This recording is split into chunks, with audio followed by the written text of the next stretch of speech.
So I just entitled this, Honor That Bucket List. You never know what tomorrow may bring. And it's so true. One of the things that I had on my bucket list, I've ridden a motorcycle since I was a kid. Got my first Harley when I was 21. Still have one. Still have the one I bought in 1976. Still have it. Had a newer one when I did this, but a friend of mine and myself in 1976, we rode to Seattle and back in 6 days. 4,500 miles in 6 days. That's humping. But I was young, stupid. And but we always wanted to go to Alaska. We always wanted to ride our motorcycles to Alaska. And it was something we always wanted to do. And so I told him, you know, hey, I got the month of July. You know, I was an administrator, so you work a little bit in June, you work a little bit in August, but I always had the month of July. I said, so we could do this. Well, you know, so he finally retired. We were the same age, known each other since 7th grade. He finally retired as a truck driver, and we decided we were going to do this quest. And thanks to Mr. Moore, I was allowed to leave on June the 14th instead of July. And that's what my bucket list is about. And I'm going to show you some pictures of my trip to Alaska, and then I'll tie some other things in as we go. My wife titled this page, From Alaska to the ICU. We all have dreams, but often put them off to someday. Don't put your dream off to someday. That's what I'm here to tell you. We all need, you know, we're not getting any younger. It doesn't matter if we're 20 or if we're 60 or older. You just never know, okay? I lost a daughter about a month and a half before her 19th birthday. She never, you know, she never dreamed, we never dreamed that was going to happen. You never know. This is the start of the Alaska Highway. This is at Dawson's Creek in Canada. And this is my buddy that went with me. And you can see the mile markers. You know, Fort St. John is 48-mile marker. Fort Nelson's a 300-mile marker, and so on as you go down. Fairbanks is 1,523 miles from that spot. And so that's where obviously we didn't start there. I have a sister that lives near Seattle. So we decided we'd go visit her. It took us 3 days to get to Seattle. We stayed with her for 3 days, and she's 12 years older than me, never been married, a retired school teacher, imagine that. And she took pretty good care of us. We had some good food. And so then we left her house and we started up. It took us 2 days to get to the spot from Seattle. So that gives you an idea. But this is where the Alcan Highway, it's sometimes called, where the Alaska Highway begins. This was one of our stops. This is called Muncho Lake, Canada. I just thought that water was beautiful. They fly people out to different places to fish and hunt and sightsee, and I just thought that was a neat picture. So along the way, I tried to pick one picture from each spot. This is one of my favorite spots. Muncho Lake, Canada. You might want to put that down if you ever go that way. Nice log cabin that I got to stay in there. This is we're getting ready to enter the Yukon Territory. So that's me and my friend Harry. Getting ready to enter Alaska. Gateway to the 49th state. There was a bus of people that were loading right from us. Just past this sign, I'll show you the next picture, is where the office is and the gate to cross, and you know, you do all your things. I would tell you it's much easier to get into the United States than it is to get out. I will tell you that. They smiled and said, our highways are better. That's the thing the guy said to me. Have a nice day. Our highways are better than you've been on. And the Alaska Highway is paved most of the way. There were some places we went on gravel for very short strips. Usually it was where they were repairing the highway. But it's a very rough kind of asphalt. It's not like the asphalt we have here. When we got back into Alaska, it was like asphalt like we have here. This is the gate we're waiting to get through to go say we're back in the good old US of A. Even in Alaska, there's a fast lane. This is the first town we came to. It's called Tok, Alaska, T-O-K. They have a Fest Eddie's restaurant there, so I had to have that picture. I thought some of you might enjoy that. This is the highway between Tok and Palmer, Alaska. That was our first day in Alaska. We could have made it all the way to Anchorage. Our wives were flying up and meeting us in Anchorage. We were 2 days ahead of schedule, so we did better than we thought. We worked in one extra day in case we had a problem. But we didn't have any problems. Everything went really nice and good.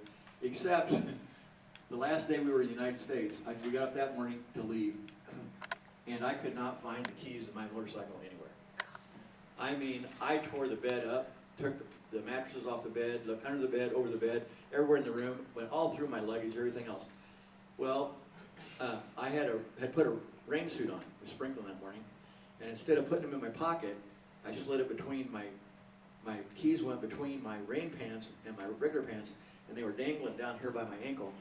And when my friend started frisking me, Chief, he found my keys down there, and that was about a 3-hour delay.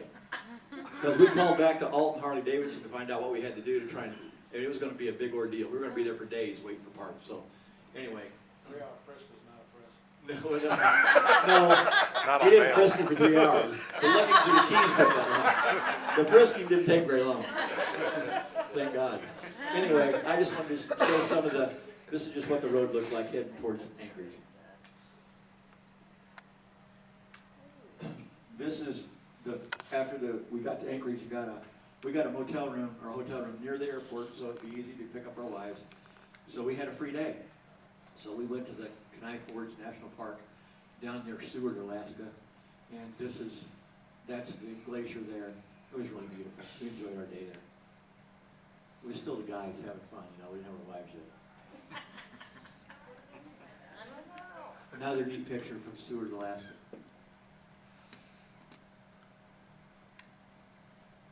Okay, we took a trip on the Prince William Sound near Seward, and this was the largest glacier, and I just wanted to get a picture of that. I got, probably over 100 pictures from this day. Wildlife, otters, sea lions, porpoises, or whatever. I mean, just beautiful. If you ever go, I would recommend you take this trip. Denali National Park. I took one picture in Denali. I wish it would have been Mount McKinley, but the clouds were in that day. We didn't get to see Mount McKinley. It rained most of the day. But my wife loved wildlife. She took this picture. There were actually 2 cubs, but that picture was a little fuzzy, so I picked this one because it showed both of their faces. That's a grizzly bear. And that was from a long ways away with a very high magnified lens. I would tell you that a grizzly on all fours, his back's about this high.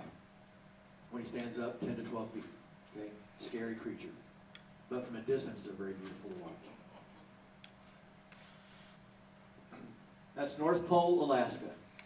I took a picture of the sign North Pole, and then you see the Santa Claus Village and Santa Claus and all that there. So it's not actually the North Pole as far as magnetic North Pole, but there's a town in Alaska called North Pole, so there it is. That was on the way to Fairbanks. This is Fairbanks, the end of the Alaska Highway, mile 1422 it says. And we're with our wives now, and it was a lot more fun, really.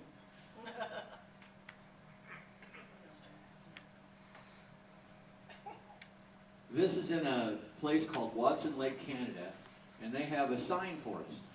And this is in the center of town, and there are signs and stuff from all over the United States there. So I picked that one because it said Collinsville, Illinois, because a lady that I go to church with works for the city of Collinsville. That's why I took that picture. But I want you to see this next picture. This is really unbelievable. Anybody know Gary and Peggy Lang? I had their kids in school at East Alton Middle School. They lived in Edwardsville when they signed that, I guess. It says Edwardsville, Illinois. But Gary and Peggy Lane lived in East Alton. And I know that couple. And I'm like, you got to be kidding me. Here I am, how many miles away from home, and there's a familiar picture for me. I need to catch up with them. I know a lady that works at Shop and Save whose daughter's married to their son. I need to catch up to them. Once again, this is a comment my wife made. We always have to get in the water. This is back at Muncho Lake on the way home. You saw the airplane. It's the same place. And we wanted our wives to see this place, so we stopped there on the way back home. And the water was a little cool, but you know what? Sometimes you just got to do what you got to do.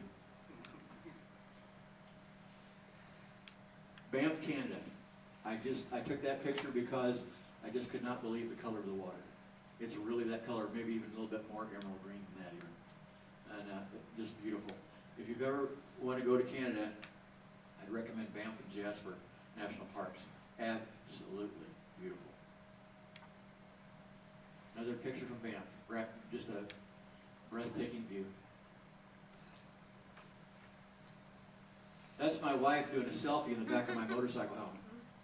That's what that is. That's going down the highway, probably 55 miles or 60 miles an hour. Oh, gotta back up. How do I do that?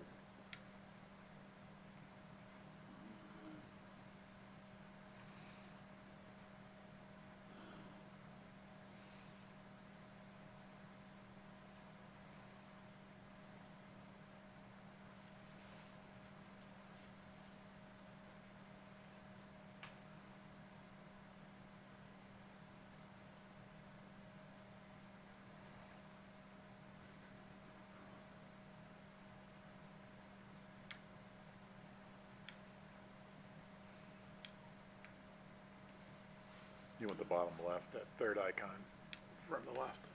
Where? Bottom left, the third icon, looks like a movie screen. One, Right here? no, that's one, do three. There you go. I used to know how to do this all the time, but I got behind, sorry. Let me catch up. I don't want to miss that one picture I skipped. That's a grizzly, and that's my friend and his wife in the left corner there, and we were behind him. This guy was in a trash can along a roadside table, enjoying his meal. And we were coming up, and my wife says, "Be sure that they understand that he's bigger than that picture looks like he is." Because when we were riding, his back was like this high, where my eyes were. And I thought, if he takes a swipe at me, I'm done. So we're sitting there, cranking our motorcycles, making as much noise as we can. He finally ran off. And then he ran up the side of this hill on the left, and he turned around and looked back at us like, "What are you doing disturbing my meal?" Anyway, that was one of our favorite things after the fact. During the time, it was a little scary. This is Lake Louise in Banff, Canada. Beautiful, beautiful. Glacier in the background, and my lovely bride kissing me on the cheek. Glacier National Park in Montana. We're back in the United States. I just wanted to kind of show that was part of the ride. It was beautiful there too. These are really out of order. This should have been before that one. This is coming back into the United States. My friend kissed the ground when we got to the United States. I didn't do that, sorry. But it was nice to be back in the good old US of A. Canada's a great place. It's a great place to go visit. Gasoline prices are absolutely ridiculous. At least when we were there. We paid as high as almost $7 a gallon for some of it. But you know what? I only had a 5-gallon tank, and I got anywhere from 45 to 50 miles a gallon, so I can't complain too much. But we just wanted gasoline. And one day I could tell you we didn't think we were going to make it to the station. We have 5-gallon tanks. We put 5.2 gallons in his motorcycle. And don't ask, the good Lord was with us that day. Old Faithful. You never know what tomorrow will bring.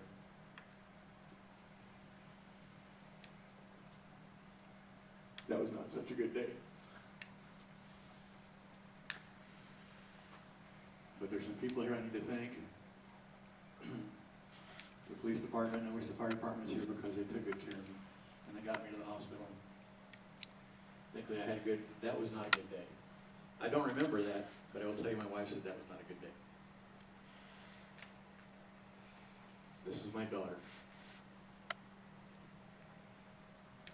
This picture was taken on December the 27th, 2003, and she left this world on June the 7th, 2004. And we took her to Charleston. Well, we took both girls. The older two were married already, but we took our younger two. And this was our Christmas trip. When Jean and I got married, she was in 5th grade, my daughter was in 6th grade, and we had 2 8th graders, or freshmen, I think. I can't remember, in there somewhere. And our pastor told us, "You've only got all the kids for 4 more years. You need to make memories." Every spring break, every summer and every Christmas we went somewhere. And this was one of those trips.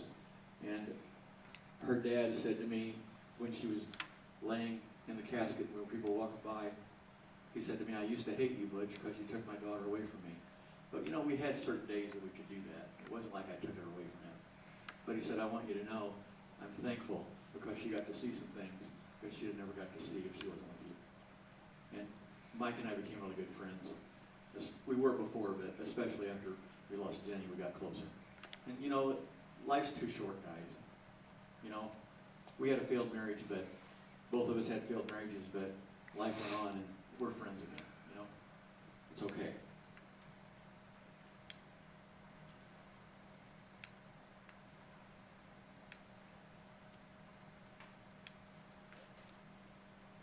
The guy on the right's the guy that did the trip with me, and the guy on the left is the guy that taught me how to ride a motorcycle. If you don't know him, that's Gibb Trent Jr. on the left, and Harry Nelson on the right. And we've been friends for probably close to 40 years. And that day was Jennifer's birthday, and it had been 10 years since she died. And the rest of the family went out to eat to celebrate.